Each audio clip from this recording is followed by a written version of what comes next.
மன்னார்குடி பட்டுக்கோட்டை ரயில் பாதையை கொண்டு வர அரசு நடவடிக்கை எடுக்க வேண்டும் என்று தொழில்துறை அமைச்சர் TRB ராஜா கோரிக்கை விடுத்துள்ளார். தஞ்சாவூரில் இந்தியா கூட்டணி கட்சிகளின் சார்பில் தஞ்சை நாடாளுமன்ற தொகுதி செயல் வீரர்கள் கூட்டம் நடைபெற்றது. இதில் அமைச்சர்கள் அன்பில் மகேஷ் பொய்யாமொழி, TRB ராஜா ஆகியோர் கலந்து கொண்டு சிறப்புரையாற்றினர். அப்போது மன்னார்குடி தொகுதியில் பள்ளிகளுக்கு ஸ்மார்ட் போன் வழங்க வேண்டும், 6 பள்ளிகளை தரம் உயர்த்த வேண்டும் என்று TRB ராஜா வலியுறுத்தினார். மன்னார்குடி பட்டுக்கோட்டை ரயில் பாதையை கொண்டு வர அரசு நடவடிக்கை எடுக்க வேண்டும் என்றும் அவர் கோரிக்கை விடுத்துள்ளார்.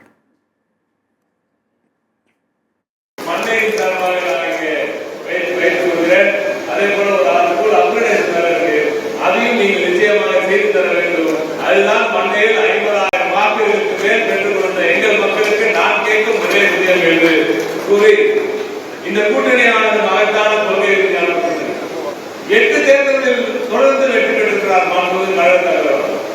அடுத்ததாக 9வது வெற்றி இங்கே விக்கிரவாண்டியில் நிச்சயம் உறுதி செய்யப்பட்டது. அதற்கு பிறகு 10வது வெற்றியாக 2026 மகத்தான வெற்றியை இன்று 221 தொகுதிகளில் நாம் முன்னிலையில் முதலிலையை எடுத்திருக்கிறோம். அடுத்து வரும் தேர்தலில் அதிமுக இருக்கும் இடத்தையும் நான் நிச்சயம் கைப்பற்றுவேன் என்று உறுதியெடுத்திருக்கும் முதலமைச்சர் அவர்களுக்கு